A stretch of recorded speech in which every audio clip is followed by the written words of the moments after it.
Nabi Sulaiman adalah seorang nabi dan raja yang saleh. Allah memberi mukjizat kepadanya sehingga dapat memahami bahasa binatang dan menundukkan bangsa jin. Beliau sangat berwibawa dan ditakuti semua anak buahnya. Suatu ketika, Nabi Sulaiman mengumpulkan seluruh tentaranya yang terdiri dari manusia, binatang, dan para jin. Mereka semua berkumpul memenuhi undangan sang raja di istana. Semua jenis binatang, besar dan kecil datang menghadiri pertemuan itu. Setelah semua diperiksa, maka Nabi Sulaiman mengetahui bahwa burung hudhud ternyata tidak hadir. Sebenarnya burung hudhud ini adalah mata-mata pasukan Nabi Sulaiman, yang bertugas mencari informasi sebanyak-banyaknya tentang apa saja yang patut diketahui oleh Nabi Sulaiman. Melihat keterlambatan burung hudhud ini, Nabi Sulaiman terlihat agak jengkel sambil bertanya, "Di manakah burung hudhud, mengapa belum kelihatan?" Padahal tugasnya sangat penting, yakni mencari sumber mata air baru. Melihat hal ini, semua pasukan yang hadir tidak berani menjawab. Manakala Raja Sulaiman berhenti bicara, tiba-tiba burung hudhud datang. Tampaknya ia habis terbang jauh dan dengan kecepatan tinggi, hingga ia tersengal-sengal. "Wahai hudhud, tidakkah kau sadari kesalahanmu? Apakah kau tidak tahu kalau sekarang aku mengadakan pertemuan? Tapi kau datang terlambat. Ampun wahai Nabi Allah. Sesungguhnya aku baru saja mengadakan perjalanan jauh sampai ke suatu negeri yang engkau tidak pernah mengetahuinya. Negeri ini bernama Kerajaan Saba. Kerajaan ini diperintah oleh seorang wanita. Keadaan negeri ini sangat makmur. Namun sayang, mereka menyembah matahari," kata burung hudhud menceritakan pengalamannya. Tetapi Nabi Sulaiman tidak serta-merta mempercayai kabar tersebut. Untuk membuktikan kebenaran dari ucapan burung hudhud, Nabi Sulaiman menuliskan surat, dan meminta burung hudhud untuk mengirimkannya kepada sang ratu penguasa negeri Saba yang bernama Balkis.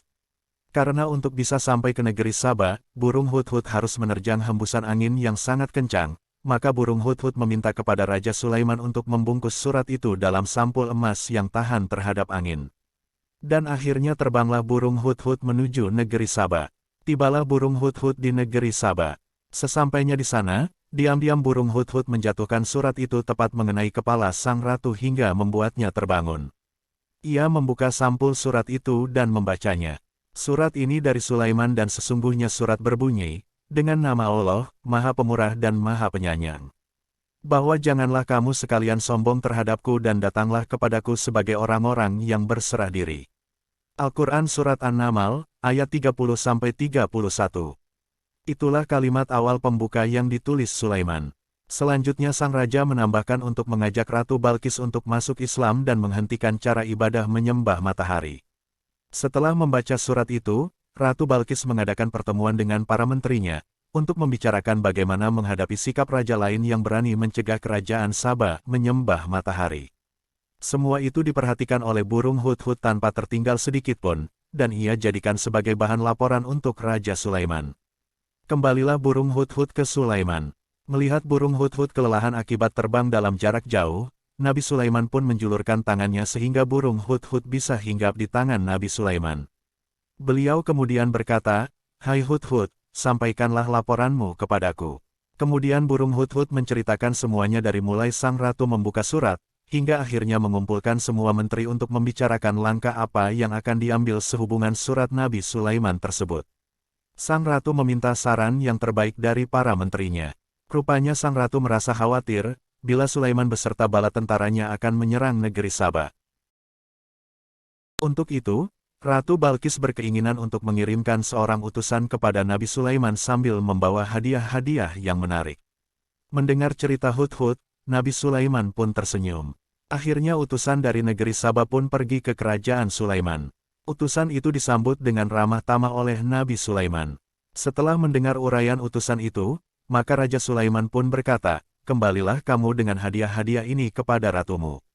Katakanlah kepadanya bahwa Allah telah memberiku rezeki dan kekayaan yang melimpah ruah dan mengaruniaiku nikmat yang tidak diberikan kepada makhluknya yang lain.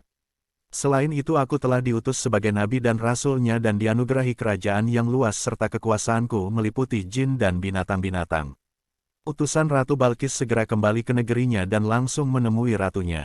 Sementara sang ratu terperanjat mendengarkan cerita tentang kerajaan Sulaiman dan utusannya. Diam-diam Ratu Balkis sangat ingin melihat dari dekat bagaimana kerajaan Sulaiman.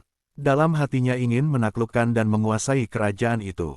Pada saat yang ditentukan, Ratu Balkis membawa laskarnya yang terpilih. Mereka berangkat menuju kerajaan Sulaiman. Sementara itu mata-mata kerajaan Sulaiman yang terdiri dari para jin memberitahukan kepada sang raja bahwa tak lama lagi Ratu Balkis akan datang bersama laskar pilihannya.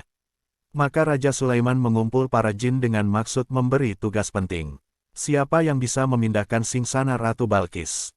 Tanya Nabi Sulaiman. Saya sanggup memindahkannya, sebelum Tuan berdiri dari tempat duduk, jawab jin Ifrit.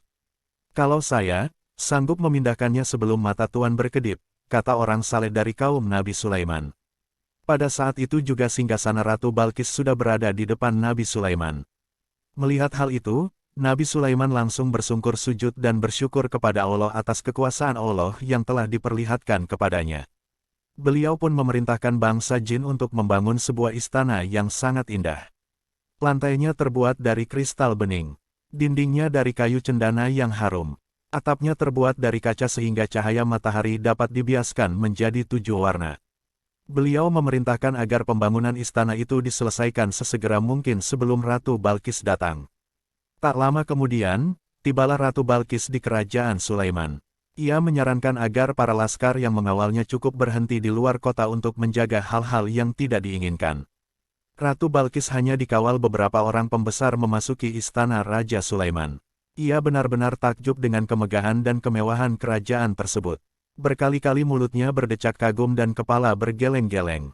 Ratu Balkis dipersilahkan duduk di singgasana yang telah dipersiapkan. Wah! Rasanya seperti singgasana di kerajaanku. Gumam Balkis terkagum-kagum. Benarkah? Tanya Raja Sulaiman. Ya, ini benar-benar persis seperti singgasanaku. Ketahuilah bahwa singgasana ini memang benar-benar milikmu. Singgasana ini kupindahkan kemari sebelum engkau datang, Nabi Sulaiman menjelaskan. Ratu Balkis semakin heran dengan kemukjizatan Sulaiman.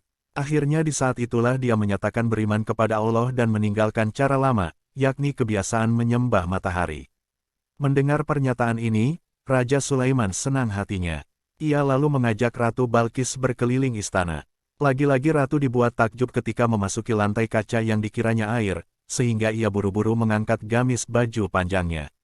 Tak usah mengangkat gamismu, ini bukan air, tetapi hanya lantai kaca, kata Sulaiman sambil tersenyum.